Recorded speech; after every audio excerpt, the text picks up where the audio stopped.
Last class में हम लोग देख रहे थे, in the last class we discussing about Le Chatelier principle.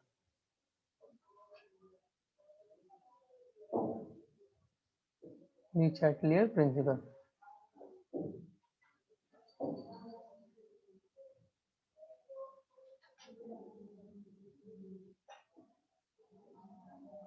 okay. So and I saw that what is the Lee Chatterjee principle, that if the reaction at equilibrium is subjected to any change in the pressure, concentration, volume or temperature, then the reaction will shift in the direction so that to nullify the effect of the change. Got the point? Yes, sir. Next में हमने देखा था effect of concentration, effect of concentration, ये शायद हमने देख लिया था ना। हाँ, and then second is the effect of pressure, इसको मैंने डिस्कस नहीं किया था ना। ये प्रेशर भी कर लिया था। इफेक्ट ऑफ प्रेशर आल्सो भी डिस्कस ना। हाँ, प्रेशर का क्या इफेक्ट पड़ता है बताइए। प्रेशर बढ़ाता हूँ तो रिएक्शन की डायरेक्शन में जाती है, तो जिस डायरेक्शन में ये मोल ऑफ गैस सबसे कम होगा। लेसन नंबर ऑफ गैसेज होंगे जब। ठीक है, ठीक है। तो now next let us see effect of volume.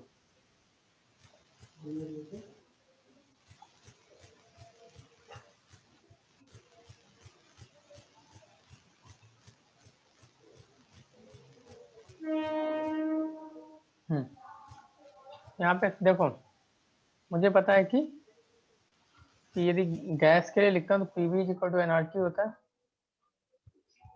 तो टेम्परेचर कांस्टेंट है, तो फिर नंबर ऑफ मोल भी कांस्टेंट है, तो volume is inversely proportional to the pressure. तो जो प्रेशर का इफेक्ट होगा, वॉल्यूम का इफेक्ट उसका जस्ट अपोजिट हो जाएगा, राइट। ये बात समझ आती है कि नहीं? हाँ सर, ठीक है, तो effect of volume is,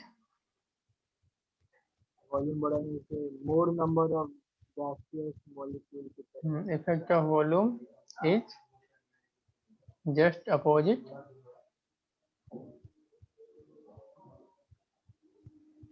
to that of pressure,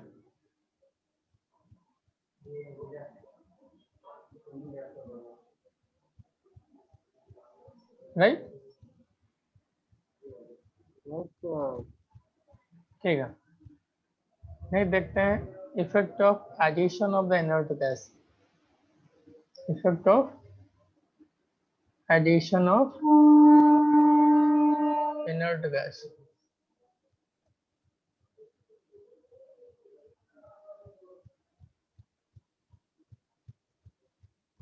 effect of addition of inert gas.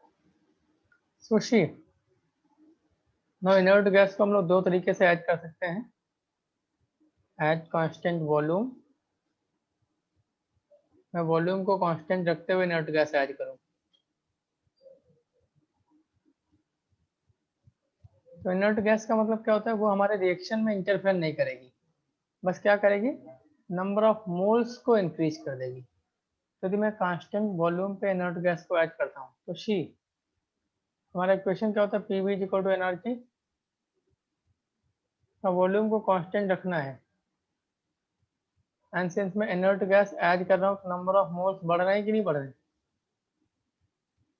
तो प्रेशर बढ़ेगा कि नहीं बढ़ेगा। हाँ, या आप इसको ऐसे भी समझ सकते हैं, यदि वॉल्यूम कांस्टेंट है तो किसी भी सब्सटेंस के कंसंट्रेशन पे कोई फर्क पड़ेगा क्या? किसी भी नहीं सब्सटेंस, सर। यदि किसी भी सब्सटेंस के कंसंट्रेशन पे कोई फर्क नहीं पड़ेगा तो इक्विलिब्रियम, इक्विलिब्रियम पे भी कोई फर्क नहीं पड़ेगा, राइट। हाँ सर। तो no effect on equilibrium as concentration of all substances remains same, as concentration of all the substances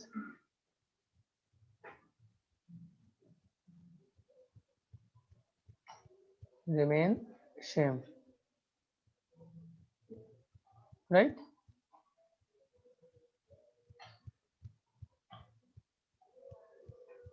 next let अस से मैं कांस्टेंट प्रेशर पे ऐड करता हूँ। कांस्टेंट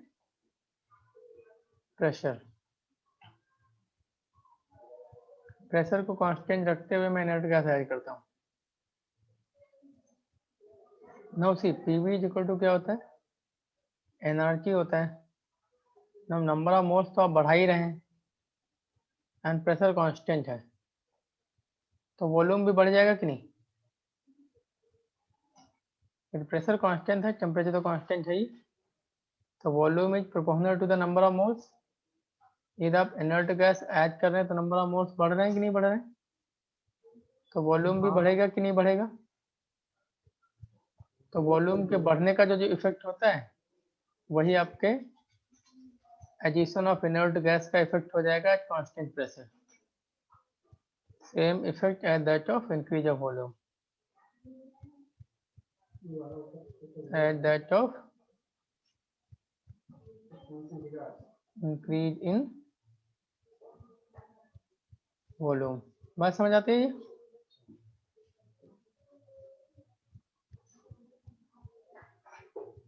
ये बात क्लियर हुई कि नहीं। Yes sir.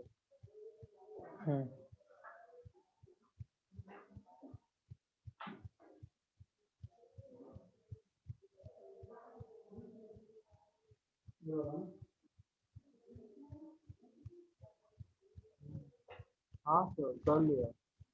ओके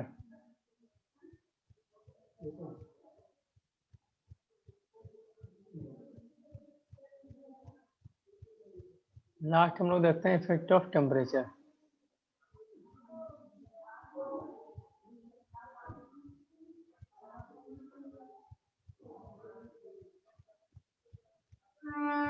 टेम्परेचर को चेंज करने से इक्विलिब्रियम कांस्टेंट चेंज हो जाता है, राइट। ऑन हाँ। Changing the temperature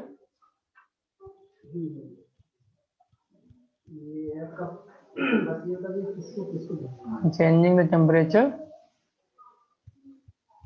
equilibrium constant get changed. Equilibrium constant get changed, right।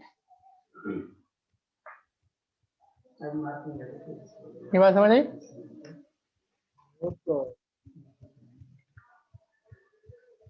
तो देखते हैं अभी हमने लास्ट ईयर थर्मोडायनामिक्स में पढ़ा था कि delta R G is equal to delta R H minus T delta R S होता है कि नहीं फॉर अ रिवर्सिबल रिएक्शन। जैसे a mole of A plus b mole of B giving you c mole of C plus d mole of D, ऐसा कोई reversible reaction है तो उसके लिए ये रिलेशनशिप वैलिड रहेगा। ये रिवर्सिबल रिएक्शन हो चाहे ना हो, delta R G is equal to delta R H minus T delta R H हमेशा वैलिड रहेगा, राइट। नाउ इसको हम लोग ऐसे भी लिख सकते हैं delta R G naught is equal to delta R H naught minus T delta R S naught, right. लिख सकते हैं। हाँ। हमने निकाला था इक्विलिब्रियम वाले चैप्टर में delta R G naught is nothing but minus R T L N of K equilibrium होता है, राइट। निकाला था लास्ट चैप्टर में। हाँ। Yes sir. Is equal to delta R H naught minus T delta R S naught, correct. अब क्या करते हैं माइनस आर टी से पूरी इक्वेशन को डिवाइड कर देते हैं। L N of K equilibrium is nothing but minus this will be delta r s naught upon r and minus delta r h naught upon r into 1 by t। ये बात समझ आती है।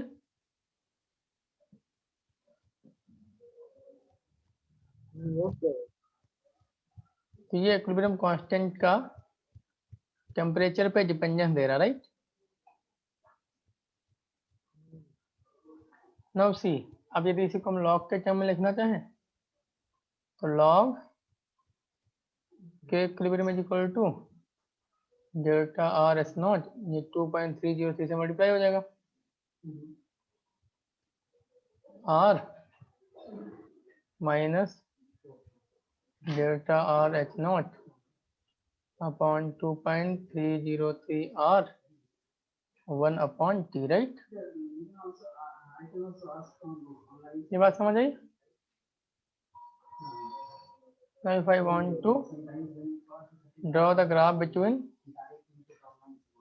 ln k versus 1 by t, यहाँ पे endothermic reaction and exothermic reaction के लिए graph का नेचर अलग अलग आएगा, because endothermic and exothermic reaction के लिए डेल्टा आर एच की वैल्यू अलग अलग होंगी ना। फिर रिएक्शन एंडोथर्मिक का मतलब क्या होता है, ऐसी रिएक्शन जिसके लिए डेल्टा आर एच नॉट की वैल्यू ग्रेटर देन 0 हो। एक्सोथर्मिक मतलब ऐसी रिएक्शन जिसके लिए delta R H not less than 0 हो। ये बात समझ आती है।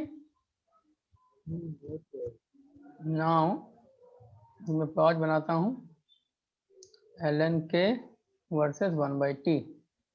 तो आप देख सकते हैं ग्राफ कैसा होगा, straight line with intercept this and slope this, right.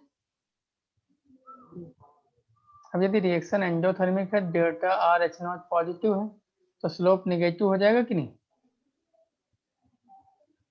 Because minus delta R H naught upon R है कि नहीं, रिएक्शन एंडोथर्मिक है, तो स्लोप हो जाएगा निगेटिव। ये ऐसा बन गया ग्राफ। ये इंटरसेप्ट की वैल्यू कितनी है, delta R H naught upon R, slope कितना है, slope is nothing but minus delta R H naught upon R. ये बात समझ आई।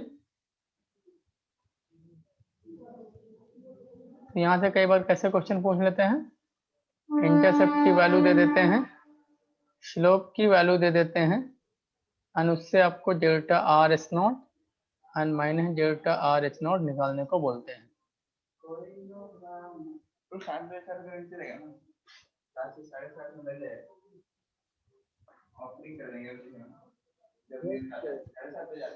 कॉपी करना है, कॉपी कर लिया।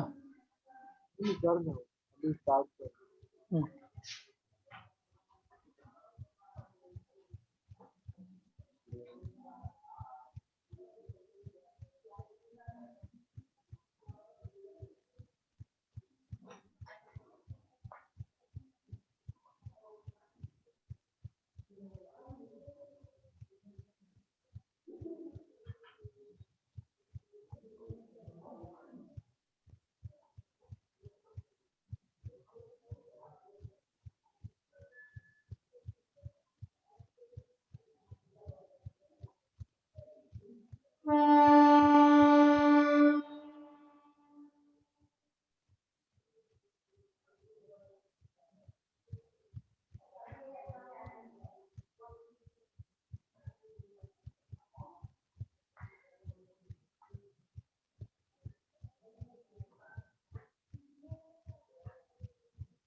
Yes, sir.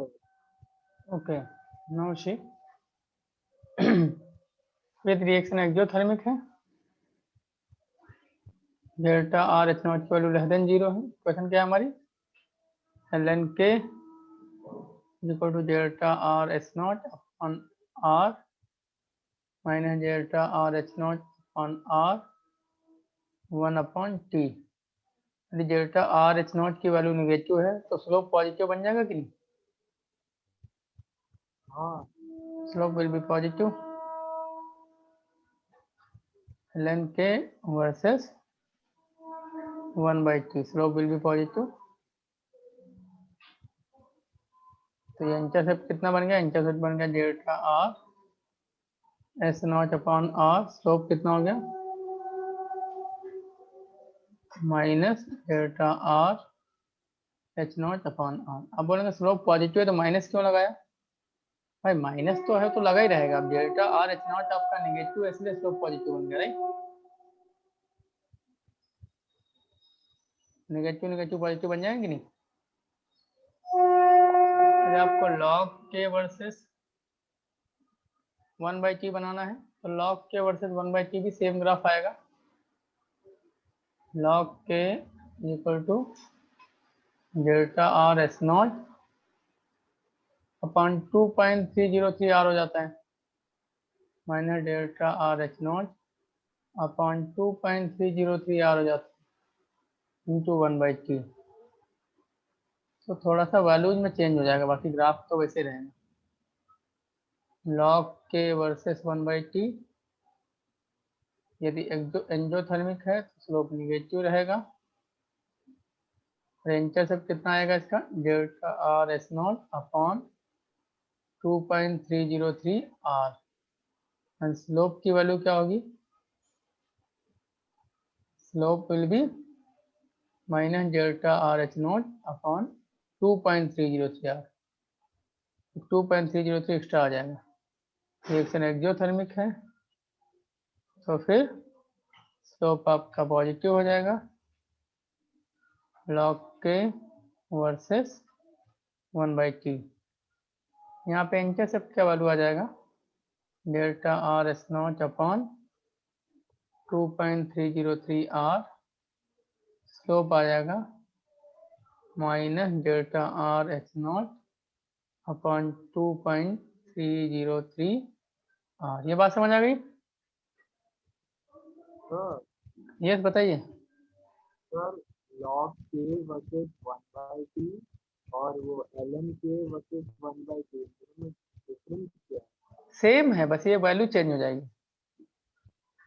अच्छा अगर log k, हाँ, यदि log के टर्म में आएगा तो आपको delta R S naught upon 2.303 ले लेना है ना, अदरवाइज इट इज सेम। मतलब r नहीं ले रहे। आर तो लेना ही है, मतलब उसके साथ ये एक्स्ट्रा वैल्यू आ जाती है।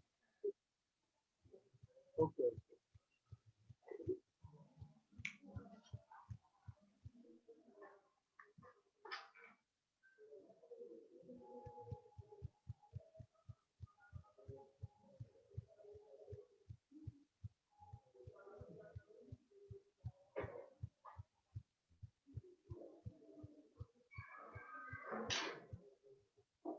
डन। Yes sir. चलिए नाउ अभी ये ग्राफ हो गया, तो ग्राफ से क्वेश्चन कैसे आते हैं, जनरली आपको स्लोप की वैल्यू दे देते हैं, इंटरसेप्ट की वैल्यू दे देते हैं, उससे delta R H not and delta R H naught की वैल्यू पूछ लेते हैं। Now see yes now yes so ln k is equal to delta r s naught upon r minus delta R H naught upon R into 1/t। से हमारे पास दो temperature हैं T1 and T2 such that T1 is, हाँ ठीक है, तो now let's say T1 पे हमारे इक्विलिब्रियम कांस्टेंट की वैल्यू है K1 एंड T2 पे इक्विलिब्रियम कांस्टेंट की वैल्यू है K2। ln ऑफ K1 क्या हो जाएगा, ln of K1 is equal to delta R S naught upon R minus delta R S naught upon R into 1/T1।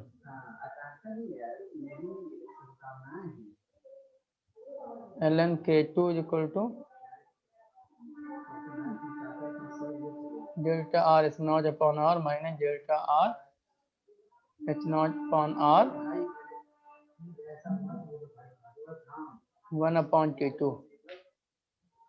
Now equation number 2 minus equation number 1 कर दीजिए। ln of K2 minus ln of K1 is equal to, ये cancel out हो जाएगा, first वाला term positive बन जाएगा, second वाला term negative रहेगा। तो delta R H naught upon R 1/T1 minus 1/T2।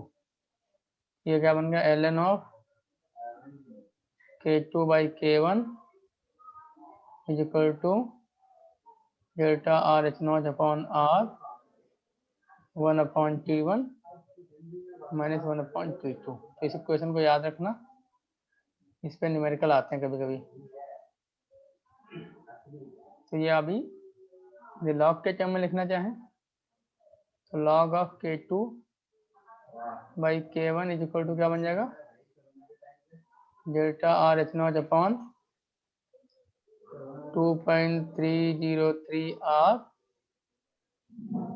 1/T1 minus 1/T2, right.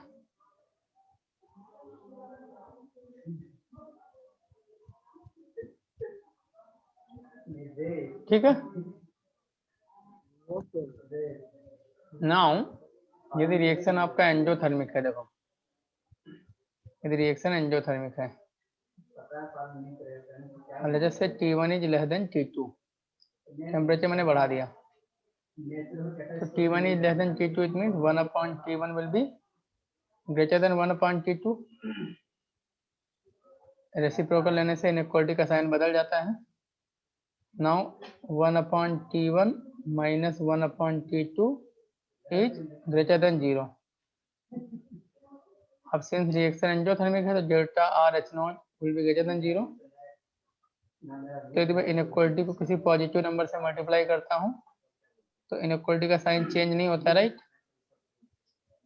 Delta R H not 1/T1 minus 1/T2 will be greater than 0. It means ln of K2 by K1 greater than 0.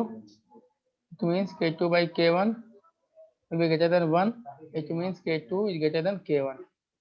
मतलब endothermic reaction के लिए temperature बढ़ाने से equilibrium constant की value बढ़ जाती है, समझ आया। और endothermic reaction on increasing the temperature the value of equilibrium constant increases, right। अब एक्जोथर्मिक के लिए इसका जस्ट उल्टा हो जाएगा, राइट। हाँ ठीक है, चलो कॉपी कर लो इसको।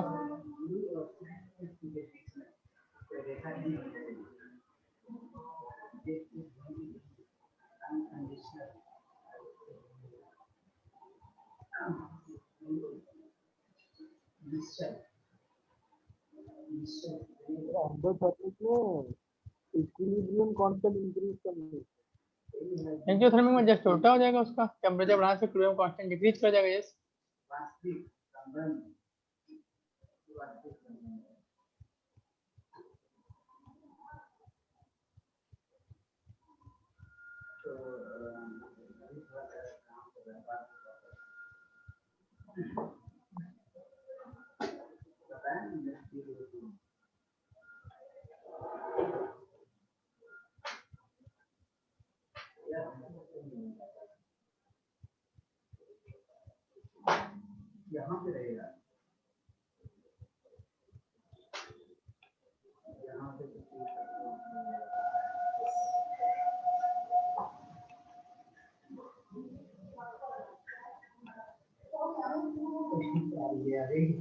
कोरोना के टाइम पे थोड़ा हेलो, हो गया।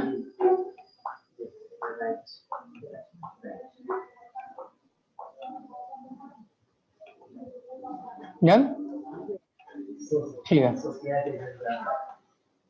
1 सेकेंड। इसके साथ भी एसोसिएट है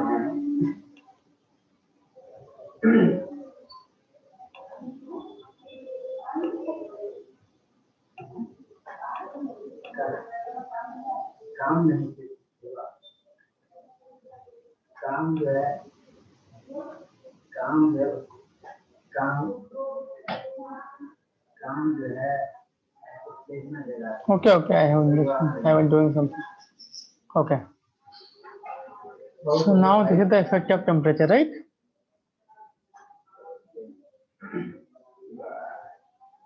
So this is all about Lee Chatelier principle. Next we'll discuss something about simultaneous equilibrium.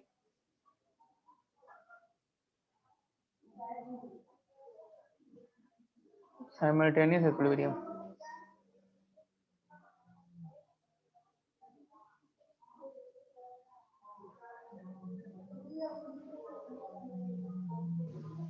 तो साइमल्टेनियस इक्विलिब्रियम क्या होता है? दो रिवर्सिबल रिएक्शन एक दूसरे के साथ कनेक्टेड होती हैं। मतलब यदि एक रिएक्शन में आप कुछ डिस्टरबेंस करेंगे तो उससे दूसरी रिएक्शन पे भी इफेक्ट पड़ेगा, राइट? तो वहाँ ऐसे केसेस को हम लोग साइमल्टेनियस इक्विलिब्रियम बोलते हैं। जैसे फॉर एग्जांपल हमारे पास ए है, ए से मैं बना रहा हूँ B plus C, right? And C से बन रहा है डी। ये दो रिएक्शन है। तो यहाँ पे देखो सी इन दोनों में कॉमन है कि नहीं? तो यदि आप पहली रिएक्शन में कुछ भी चेंज करते हैं तो दूसरी रिएक्शन को भी इफेक्ट करेगा कि नहीं? हाँ सर। तो ये क्या हो गया? साइमल्टेनियस इक्विलिब्रियम हो गया। नाउ लेट्स जस्ट से अब ये जब दोनों इक्विलिब्रियम साइमल्टेनियसली एग्जिस्ट कर रहे हैं, जब ये दोनों रिएक्शन साइमल्टेनियसली इक्विलिब्रियम पे हैं, तो लेट्स जस्ट से ये a माइनस एक्स है, यदि x के x मोल डिसोसिएट हुए तो ये x बनेगा और ये भी x बनेगा। अब इस x में से कुछ मोल डिसोसिएट होके d बना लेगा, राइट? यहाँ पे भी x माइनस वाई कर दो, यहाँ पे भी x माइनस वाई कर दो, करेक्ट?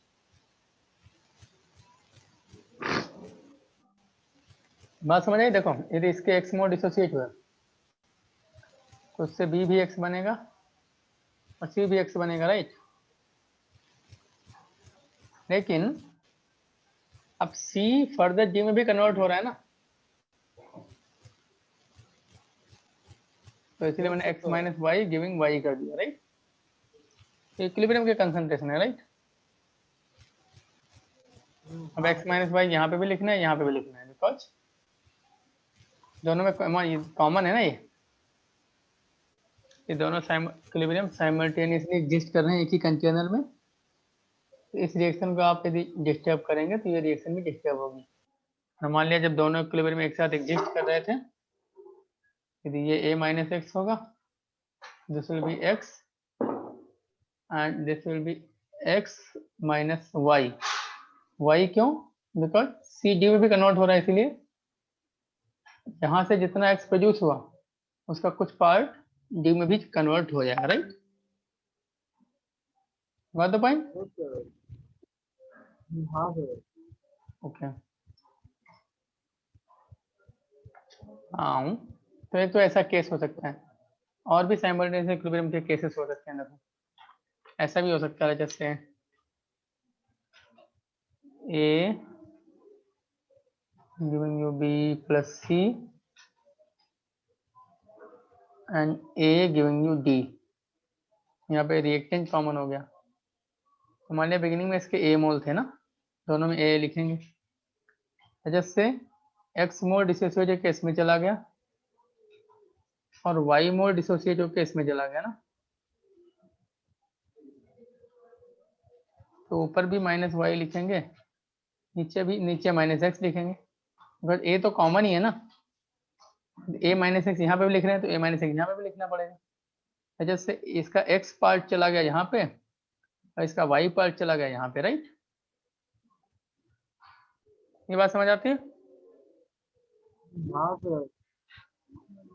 ठीक है, ये समझ आ गया तो आगे बढ़ते हैं। अभी सर लिख रहा हूँ।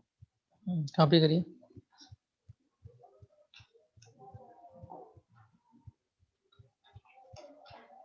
ये सब मैं इक्विलिब्रियम के कंसंट्रेशन लिख रहा हूँ। All of this concentration are at equilibrium, right? जब रिएक्शन इक्विलिब्रियम पे है उस टाइम के कंसंट्रेशन में लिख रहा हूँ। ये बात समझ आ रही है?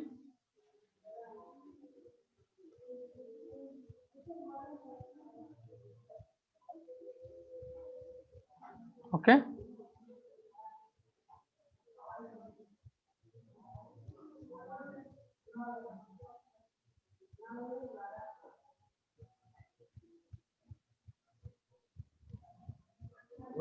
ओके, सी जैसे ए था, से ए का x मोल डिसोसिएट होकर बी और सी में कन्वर्ट हो गया, तो a माइनस एक्स होगा कि नहीं?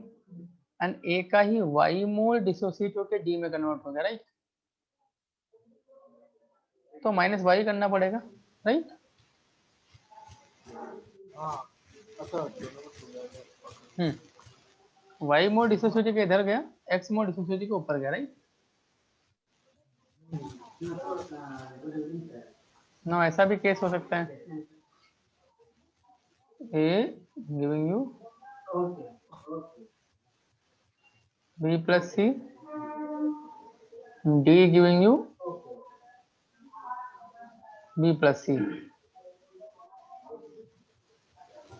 जैसे अब यहाँ पे देखो प्रोडक्ट कॉमन हो गया दोनों, जैसे इसके ए मोल थे बिगिनिंग में, इसके बी मोल थे, माना कि ये x डिसोसिएट होकर इसमें चला गया, x और x, और ये y डिसोसिएट होकर इसमें चला गया, तो ऊपर y ऐड करना पड़ेगा और नीचे x ऐड करना पड़ेगा, राइट। ये x आया है कहाँ से, इधर से आया है a से, y कहाँ से आया है, d से आया है, b और c तो कॉमन ही है ना, तो b का जो x वाला पार्ट है वो a से आया है, और b का जो y वाला पार्ट है वो कहाँ से आया है, d से आया है। ऐसे c का x वाला पार्ट यहाँ से आया है और y वाला पार्ट इधर से आया है ना।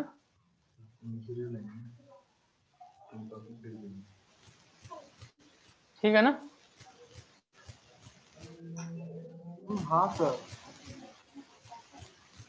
Okay,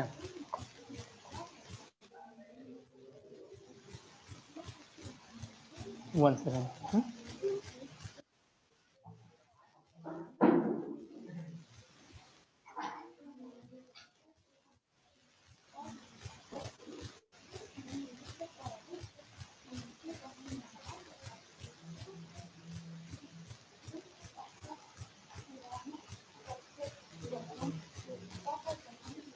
done.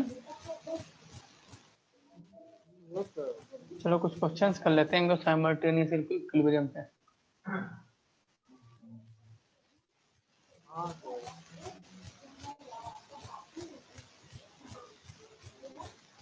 Right down one question, two solid x and y dissociate into gaseous product,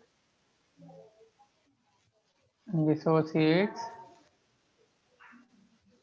into gaseous product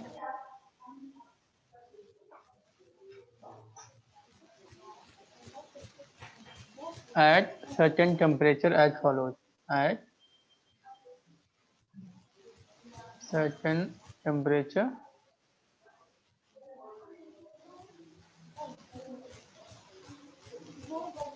as follows.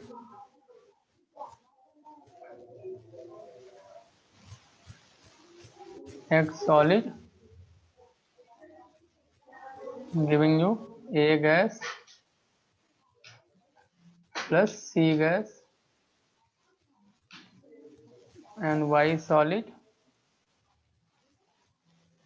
giving you B gas plus C gas, right? देखो now at a given temperature, at a given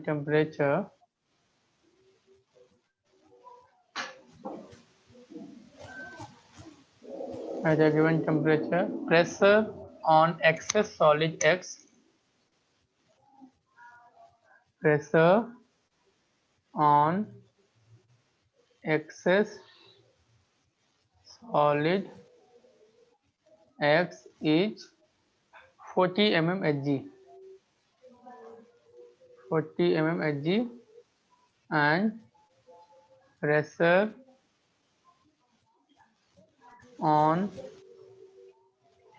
excess solid Y is 60 mm Hg। ठीक है। Now first part is calculate Kp for these two reaction,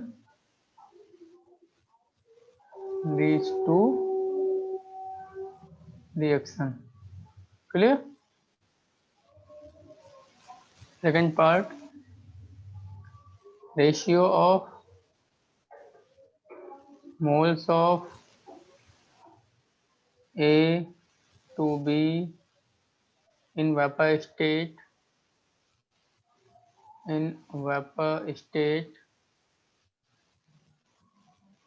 over a mixture of X and Y. Over a mixture of X and Y. And third part, total pressure of gases. Total pressure of gases over a mixture of X and Y.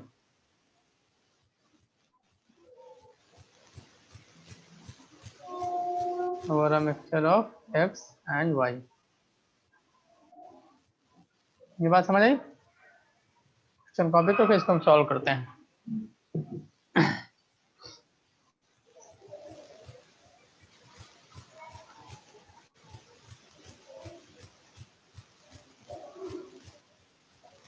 हाँ बताइए. हाँ, लिख तो लिया, लेकिन ये जो दो जब पे? रिएक्शन दिया तो आपके ऊपर वाले 3 रिएक्शन से तो मतलब मिलता जुलता नहीं है, थोड़ा डिफरेंट स्टेट है. What? ये जो आपने जो 2 रिएक्शन दिया एक्स और वाई का, नहीं मिलता है ना. देखो ना, C कॉमन है कि नहीं? हाँ वो है कॉमन, लेकिन ऐसा जो फर्स्ट केस में था, लेकिन उस वक्त सी रिएक्टेंट में आ गया था. हाँ, तो ऐसा कोई जरूरी नहीं. मैंने कुछ एग्जांपल लेके आपको दिखा दिया. साइमल्टेनियस इक्विलिब्रियम का मतलब क्या होता है. आपको कुछ भी रैंडम कॉम्बिनेशन दे सकता है वो. साइमल्टेनियस इक्विलिब्रियम का मतलब बस ऐसा होता है जब दो रिवर्सिबल रिएक्शन में कोई भी सब्सटेंस कॉमन है. तो कोई भी सब्सटेंस कॉमन है तो एक रिएक्शन को डिस्टर्ब करने से दूसरी रिएक्शन में डिस्टर्ब होगी ना. तो मैं कुछ एग्जांपल लेके दिखा देता कैसे करते हैं. हाँ ठीक है sir. Now let us do first part. तो देखो पहला पार्ट जो है, पहला पार्ट साइमल्टेनियस इक्विलिब्रियम से रिलेटेड नहीं है. पहला पार्ट में जो डेटा है वो अलग अलग रिएक्शंस का दे रखा है. कैसे समझ आया? देखो क्वेश्चन का लैंग्वेज पढ़ो. क्वेश्चन के लैंग्वेज से क्या समझ आया? देखो लिखा हुआ है at a given temperature pressure on excess solid x is 40 mmHg. केवल एक्सेस सॉलिड x बोल रहा है. यदि एक्स वाई का मिक्सचर होता तो वो लिखना चाहिए था ना. बोला pressure on excess solid x, मतलब केवल पहली रिएक्शन की बात कर रहा है वो. दूसरी रिएक्शन से कोई मतलब नहीं है उसको. Similarly the pressure on excess solid y is 60 mmHg. मतलब वो x और y वो रिएक्शन अलग अलग कंटेनर में हो रही हैं, उनके लिए डेटा दे रखा है. तो वो साइमल्टेनियस इक्विलिब्रियम का केस नहीं है. फर्स्ट वाला पार्ट वो अलग अलग इंडिविजुअल इक्विलिब्रियम का केस है. ये बात समझ आ रही कि नहीं? So are you going through one document? This point is clear और नॉट? सर ये साइमल्टेनियसली दोनों इक्विलिब्रियम तब एग्जिस्ट करेंगे यदि x और y आप दोनों के एक ही कंटेनर में रख देंगे, तब साइमल्टेनियस इक्विलिब्रियम एग्जिस्ट करेगा. जैसे x दूसरे कंटेनर में पड़ा हुआ है और y दूसरे कंटेनर में पड़ा हुआ है, तब तो साइमल्टेनियस इक्विलिब्रियम कोई मतलब नहीं ना. तो ये जो पहला डेटा दे रखा है वो उनके इंडिविजुअल रिएक्शंस का दे रखा है, वो साइमल्टेनियस इक्विलिब्रियम का नहीं दे रखा है. ये बात समझ आती है? वो क्वेश्चन के लैंग्वेज से क्लियर है. क्वेश्चन में क्या बोला था? Pressure on x solid x. इसका मतलब केवल x ही है कंटेनर में. यदि एक्स वाई दोनों होते तो ऐसे नहीं लिखता ना एक्सेस सॉलिड x, राइट? अच्छा हाँ ये बात समझ आती है कि नहीं? हाँ हाँ. ठीक है. तो पहला पार्ट इंडिविजुअल इक्विलिब्रियम का है. तो x सॉलिड इससे बन रहा है A gas plus C gas. अब यहाँ पे बोल रहा है pressure on excess solid is 40 mmHg. अब जब ये डिसोसिएट होगा तो जितना पार्शियल प्रेशर इसका होगा उतना ही पार्शियल प्रेशर इसका होगा कि नहीं? हाँ तो दोनों 1:1 के रेशियो में बनते हैं। तो P प्लस P का सम दे रखा है 40 mmHg, राइट। तो यहाँ से P की वैल्यू 20 mmHg आ गया कि नहीं? Yes sir. तो इसका भी 20 और इसका भी 20। अब Kp निकाल लो फिर। तो Kp की वैल्यू क्या हो जाएगी? Kp is equal to partial pressure of A into partial pressure of C। Partial pressure of A हो गया 20, C भी 20, तो कितना बन गया 400 mmHg का स्क्वायर, राइट। बात समझ आई? Yes sir. अब तो ये डेटा बेसिकली Kp निकालने के लिए दिया हुआ है, इन दोनों रिएक्शन का Kp निकालने के लिए, राइट। अब Y सॉलिड के लिए अलग डेटा दे रखा है। Y solid giving you B gas plus C gas. यहाँ पे टोटल प्रेशर की वैल्यू 60 दे रखा है। फिर जैसे ये P एंड P है, तो P प्लस P का वैल्यू 60 दे रखा है। तो 2P इज इक्वल टू 60, तो यहाँ से P कितना आ गया 30 mmHg। तो इससे हम लोग इसका Kp निकाल लेते हैं। Kp is equal to partial pressure of B into partial pressure of C। Partial pressure of B nothing but 30, this is also 30, so this becomes 900 mmHg का स्क्वायर, राइट। तो इस तरीके से मुझे Kp1 और Kp2 मिल गया, राइट। ये बात समझ आ गई? Yes sir. अब हम देखेंगे सेकंड पार्ट। कॉपी कर लो इसको एक बार। हाँ सर मैं कर ही लेती हूँ। अब जो सेकंड पार्ट है वो साइमल्टेनियस इक्विलिब्रियम का है। देखो सेकंड पार्ट में क्या लिखा है, the ratio of moles of A to B in the vapour state over a mixture of X and Y। तो इसका मतलब क्या है, X और Y दोनों एक ही कंटेनर में पड़े हुए हैं। तो ये साइमल्टेनियस इक्विलिब्रियम बन गया अभी ना। बात समझ आ रही कि नहीं? हाँ सर। एक सॉलिड से बन रहा है A gas plus C gas, and Y solid से बन रहा है B gas plus C gas, और A B के मोल्स का रेशियो पूछ रखा है। तो मान लिया इसके बन गए X मोल, इसके बन गए Y मोल, ठीक है। एंड लेट्स से इक्विलिब्रियम पे लेट्स से इसके X मोल थे, इसके Y मोल थे। ये Y है, 1 सेकेंड, मे बी ये एक सॉलिड है, सॉरी। तो इसके X बनेंगे तो इसके भी X बनेंगे ना, Y थोड़ी ना बनेंगे, बिकॉज दोनों के मोल तो इक्वल बनते हैं ना। यहाँ लेट्स से इसके Y बन गए और इसके Y, तो इसके Y बनेंगे तो इसके भी Y बनेंगे ना, राइट।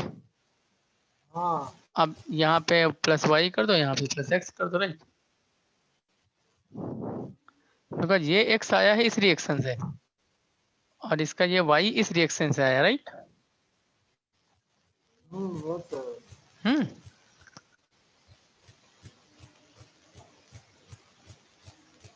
समझ गया सर। समझ गए ना। अब बेसिकली मुझे निकालना क्या है, यहाँ पे number of moles of A और B का रेशियो पूछ रहे हैं, मतलब आपसे बेसिकली आपको X बाई Y निकालना है, राइट। देखो X बाई Y कैसे निकाल सकते हैं। अब इसका इक्विलिब्रियम कांस्टेंट का वैल्यू आपको दे रखा है, राइट। तो इसके भी इक्विलिब्रियम कांस्टेंट की वैल्यू दे रखी है। तो Kp ऑफ X सॉलिड, यहाँ पे क्या हो जाएगा,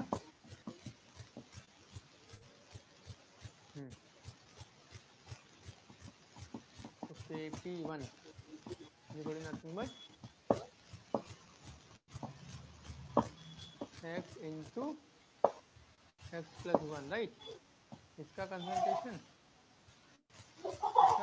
राइट। बात समझ आई। इज इक्वल टू ये कितना है 400, right. Energy y into X plus Y, ये 900 है। डिवाइड कर दो इनको, 1 डिवाइडेड बाई 2, यहाँ से एक्स बाई वाई कितना आ गया, 4/9 आ गया कि नहीं? यस ये तो सर। आपसे पूछा है, ये बात समझ आती है? हाँ सर। ठीक है।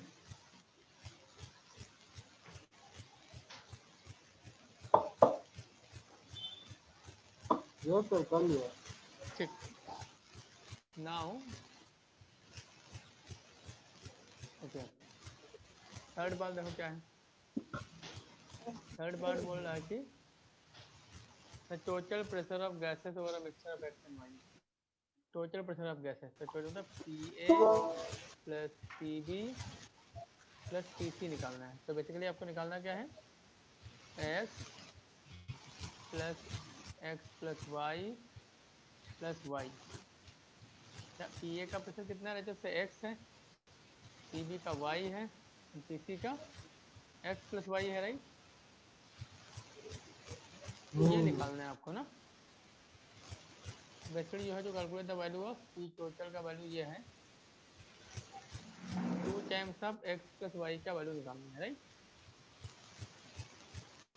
ये वैल्यू आपको हाँ। निकालनी है। अब देखो यहाँ पे एक्स अपन वाई आपको पता चल गया, ऊपर किसी भी इक्वेशन में जाके डाल दो इसको, एंड एक्स प्लस वाई का वैल्यू निकालना है आपको। तो किसी भी इक्वेशन में जाके डाल दो ऊपर, तो वजह से X into X plus Y की जगह पे मैं रख दूंगा 9x/4, right, is equal to 400। यहाँ से कितना आ गया, X square into 1 plus 9/4 is equal to 400।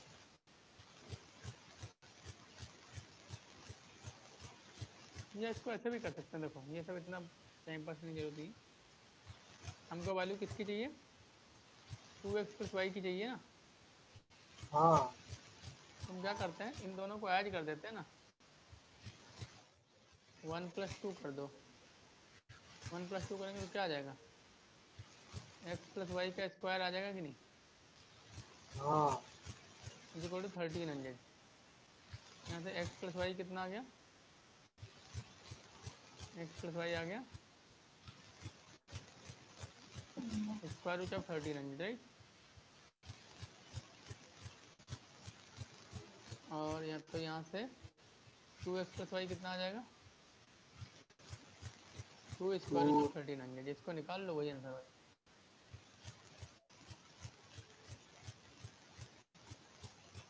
बात समझ आती है? Yes sir.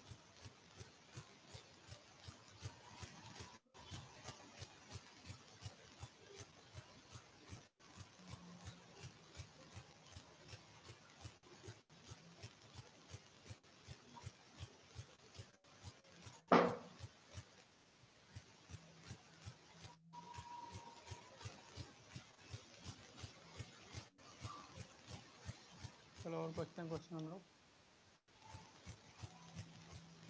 कॉपी कर लिया इसको।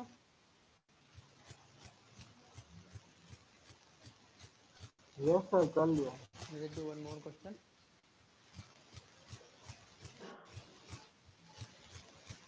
देखो, when 1 mole of A is introduced in a closed rigid vessel, when 1 mole of A is introduced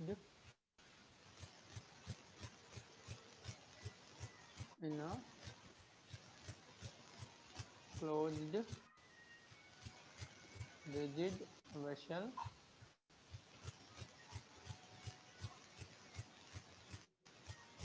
of 1 liter maintained at constant temperature, maintained at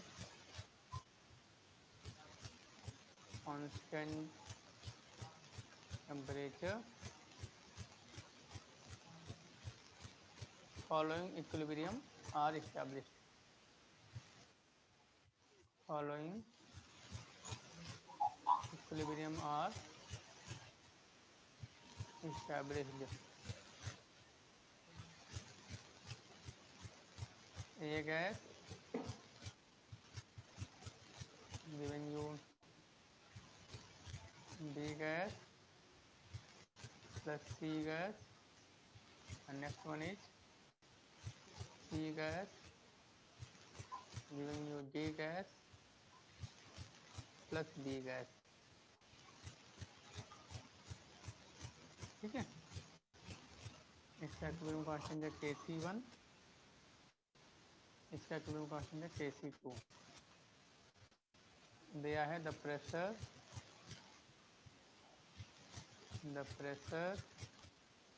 at equilibrium is twice the initial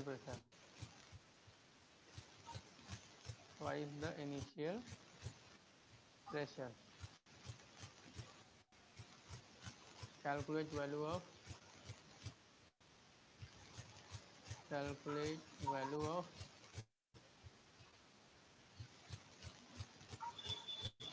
Kc2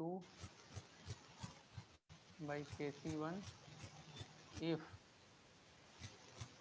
concentration of C equilibrium upon concentration of B equilibrium is equal to 1/5. ठीक है, question पढ़ो, समझ लो, फिर करते हैं.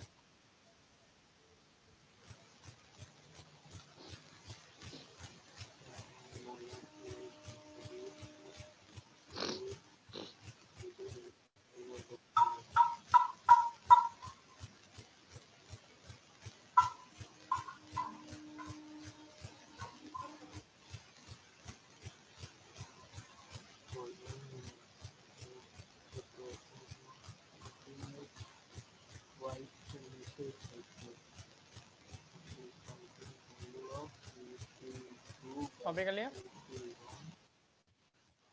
करूँ मैं? कर लिया. देखो करता हूँ. सर एक बार करने से पहले थोड़ा समझा भी देंगे क्वेश्चन. हाँ, क्वेश्चन समझाता हूँ. ठीक है, 1 mole of A is introduced in a closed rigid vessel. एक वेज वेसल था, उसमें 1 मोल A डाल दिया ना, तो देखा ये इक्विलिब्रियम एस्टैब्लिश हुआ. पहले A से B और C बना, एंड जैसे ही C बनता है वो फिर से C डिकम्पोज होकर D और B बना लेता है, राइट. ठीक है, पहले A से B C बना, और जैसे C बना C फर्दर डिकम्पोज होकर D और B बना ले रहा है, right. Now pressure at equilibrium is twice the initial pressure. Equilibrium पे जो प्रेशर है वो इनिशियल प्रेशर का 2 गुना है. तो आपको Kc2 by Kc1 का वैल्यू निकालना है if concentration of C equilibrium upon concentration of B equilibrium is 1/4. ठीक, क्वेश्चन इज वेरी ऑब्वियस. तो इक्वेशन बनाते हैं पहले. देखो, let's just form the equation. A gas है, मेरा माउस कम कर. Giving you B gas plus C gas, and then C gas giving you D gas plus B gas. Beginning में इसका 1 मोल बोल रहा था है. ठीक है, ये 1 मोल है. एचएस से 1 मोल का x मोल डिसोसिएट, ये सब मैं जो भी लिख रहा हूँ सब इक्विलिब्रियम पे लिख रहा हूँ ना.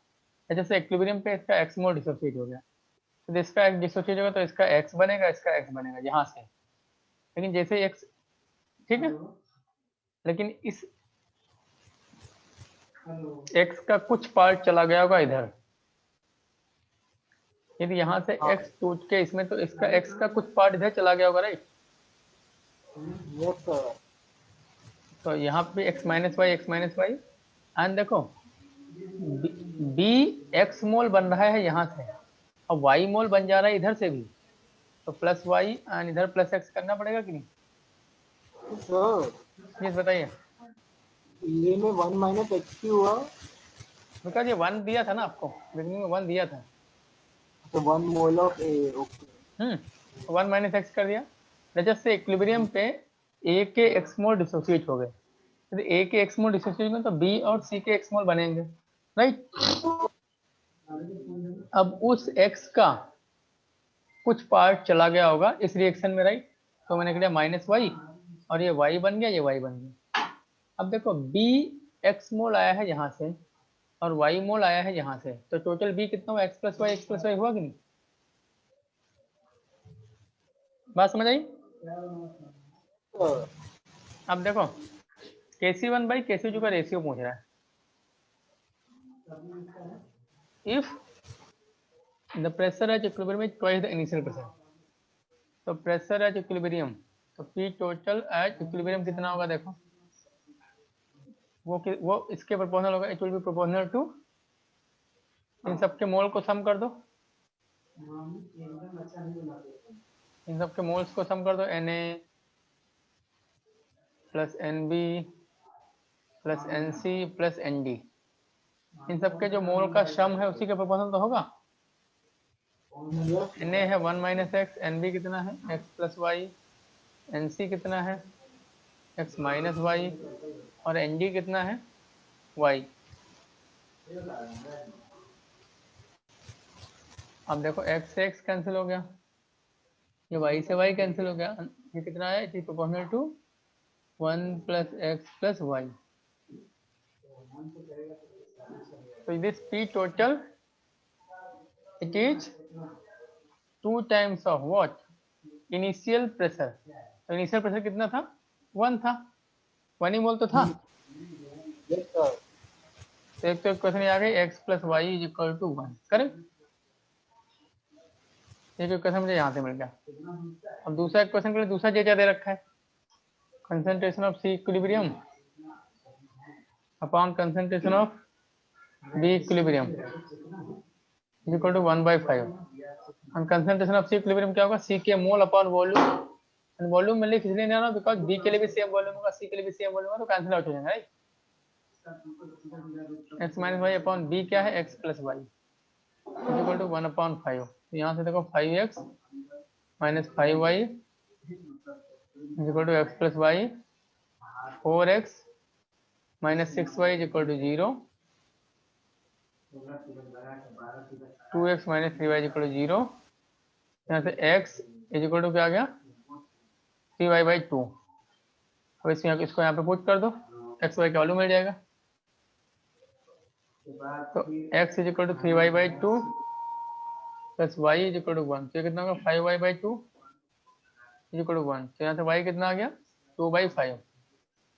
तो y 2/5 आ गया, तो x कितना आ जाएगा, x आ जाएगा आपका 3/5, बिकॉज x प्लस वाई 1 है ना। अब x y पता चल गया, आप कुछ भी निकाल सकते हैं आप। Kc1 बाई Kc2 का, Kc2 बाई Kc1 का रेशियो पूछा है, तो ये कॉपी करो पहले।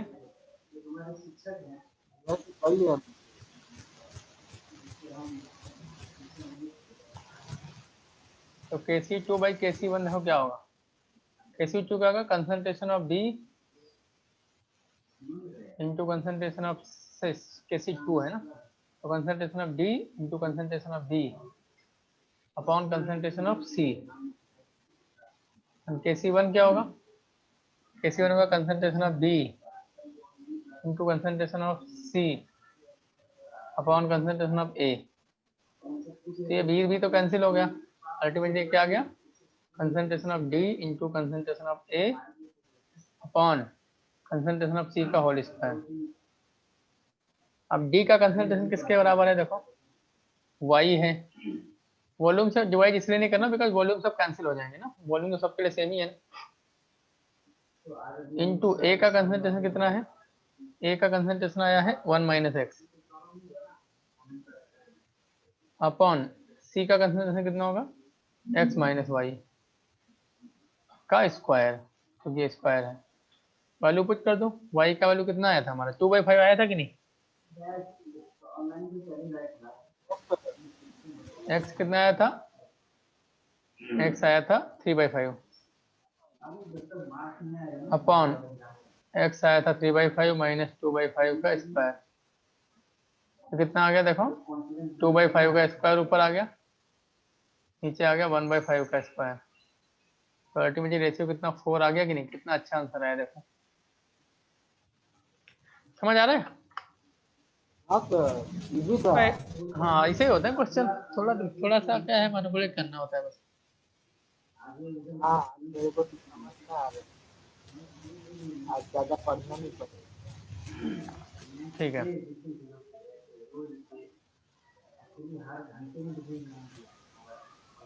Yes sir. एक लास्ट कंसेप्ट और देख लेते हैं चैप्टर का, and then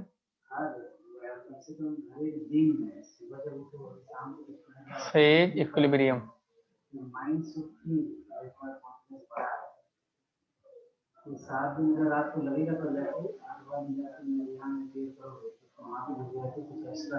फेज इक्विलिब्रियम आपको पता है क्या होता है, जब फेज चेंज होता है, मुझे पता है इससे सॉलिड से लिक्विड चेंज हुआ, लिक्विड से गैस में चेंज हुआ, इनको हम लोग फेज इक्विलिब्रियम बोलते हैं। एक फेज से दूसरे फेज में चेंज होना, उसका जो इक्विलिब्रियम होता है, राइट। सॉलिड से गैस चेंज हुआ, ठीक है। तो यहाँ पे एक इक्वेशन होती है, this equation known as Clausius Clapeyron equation.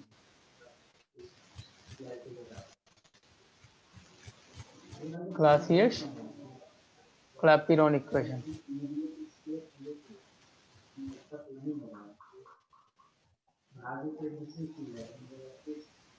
ये इक्वेशन क्या है, dp by dt is equal to delta R H upon T delta R V, ये होता है। Delta R H is the enthalpy change of the reaction, delta R V is the change in the volume of reaction, that means volume of product minus volume of reactant, and T is the temperature, T is the pressure and T is the temperature. Now देखो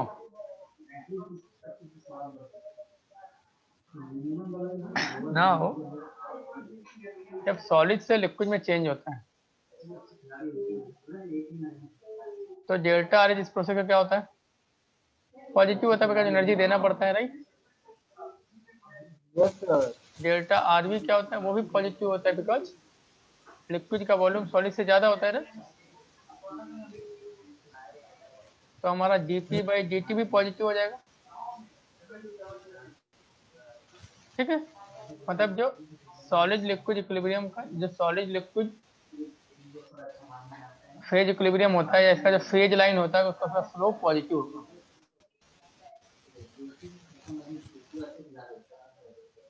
तो देखो हम लोग phase diagram बनाते हैं, जैसे pressure है, temperature है,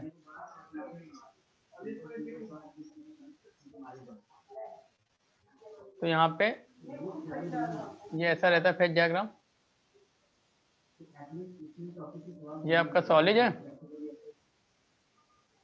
इसको कॉपी करो, फिर मैं नेक्स्ट पेज पे बनाता हूँ इसको अच्छे से। कॉपी कर लिया मैं।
Okay.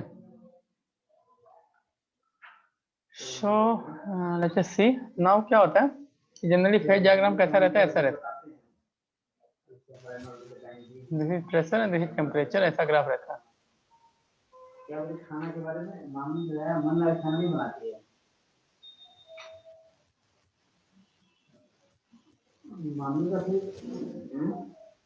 ठीक है, ऐसा। तो यहाँ पे ये आपका जो इधर वाला लाइन है, इसके इधर सॉलिड रहता है, इस रीजन में लिक्विड रहता है, ये रीजन में, और ये रीजन में गैस रहता है। तो ये आपका सॉलिड गैस वाला इक्विलिब्रियम है ना, ये आपका सॉलिड लिक्विड इक्विलिब्रियम लाइन है, ये लिक्विड गैस इक्विलिब्रियम लाइन है। ऐसा जनरली रहता है। जो स्लोप है dp बाई dt ग्राफ का स्लोप हमेशा पॉजिटिव रहता है, लेकिन वाटर केस में देखो क्या हो जाता है। वाटर केस में जब H2O सॉलिड से H2O लिक्विड बनता है, तो मुझे पता है कि वाटर के केस में सॉलिड का वॉल्यूम लिक्विड की कंपेयर में ज्यादा होता है। पता ना, आइस का वॉल्यूम लिक्विड से ज्यादा, वाटर से ज्यादा होता है। Yes sir. तो यहाँ पे डेल्टा आर तो इसका पॉजिटिव होगा, नो डाउट, एनर्जी आपको देना पड़ेगा, बट डेल्टा आर भी निगेटिव हो जाता है। तो dp बाई dt का स्लोप कैसा हो जाएगा? dp बाई dt निगेटिव हो जाएगा कि नहीं? बिकॉज dp बाई dt, तो वाटर के लिए क्या होता है, ये जो सॉलिड लिक्विड वाला लाइन है ना, ये निगेटिव स्लोप हो जाता है, इसका ऐसा हो जाता है। ये बस वाटर के लिए ऐसा होता है, बाकी सबके लिए ऐसे ही रहता है। तो for H2O solid to H2O liquid, ये थोड़ा एबनॉर्मल केस रहता है, ऐसा हो जाता है, राइट? Yes sir. बात समझ आई? हाँ सर। तो ये वाटर का एबनॉर्मल बिहेवियर है, ठीक है। Yes sir. So this is all about chemical equilibrium. आपको कुछ डाउट वाउट पूछना है तो पूछ सकते हैं इससे रिलेटेड अभी। हाँ है ना, आयोनिक इक्विलिब्रियम और ये सब क्या है? आयोनिक इस आयोनिक इसके बाद स्टार्ट करेंगे अभी। Ionic we have not started till now, अभी तो केमिकल की बात हो रही थी ना। अच्छा, इसमें क्या और कुछ नहीं? We have not seen the effect of catalyst on the equilibrium, उसको देख लेते हैं ना, ये तो मिस हो जा रहा है। Till now we have not seen the effect of catalyst.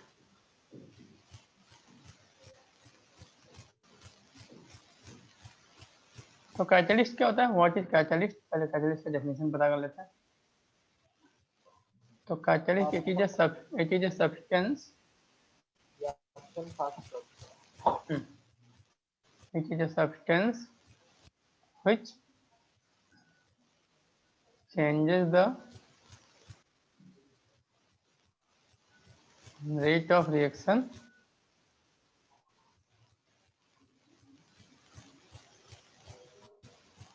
without participating in the reaction.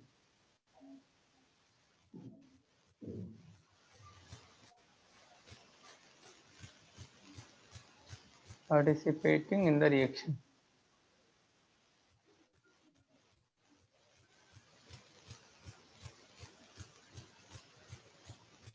ठीक है। नाउ देखो क्या होता है, कैटलिस्ट दो टाइप के होते हैं, तो पॉजिटिव कैटलिस्ट और next one is negative catalyst.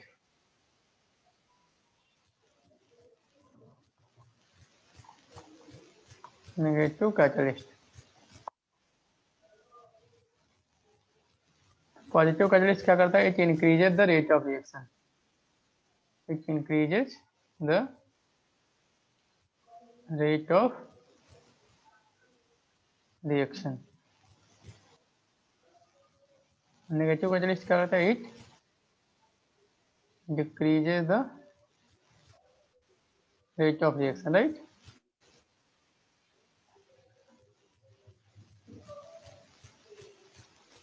ठीक है।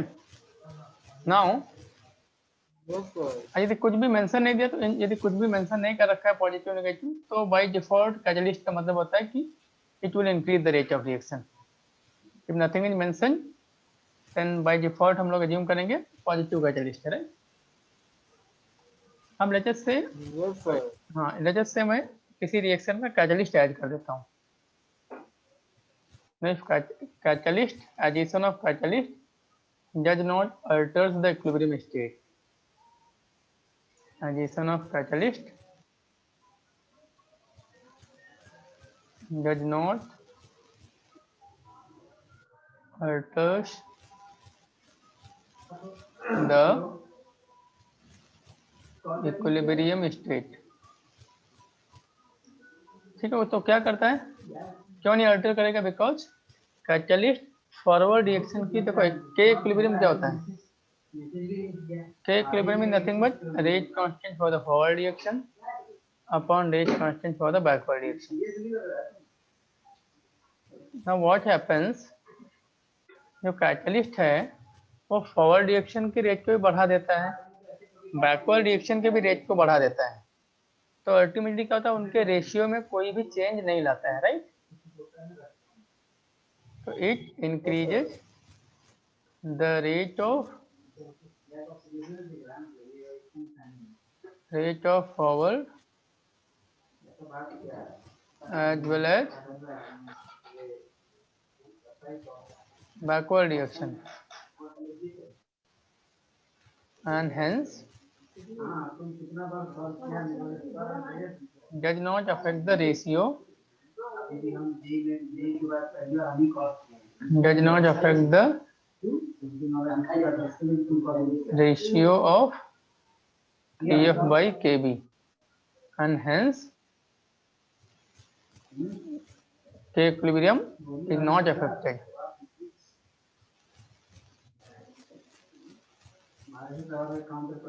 बस ये करता क्या है, it helps in attaining the equilibrium quickly, since forward का भी रेट बढ़ गया, बैकवर्ड का भी रेट बढ़ गया, तो इक्विलिब्रियम स्टेट लेस टाइम में अटेन कर लेते हैं हम लोग, राइट। अदरवाइज स्टेट पे कोई फर्क नहीं पड़ेगा, बस कम टाइम में इक्विलिब्रियम स्टेट अटेन कर सकते हैं हम लोग। तो इट हेल्प या it makes the equilibrium state to attain quickly.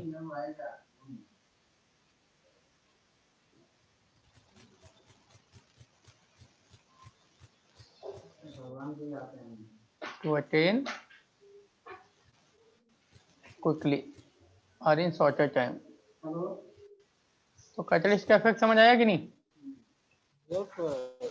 ठीक है, चलो। So in the next class we will start with the ionic equilibrium.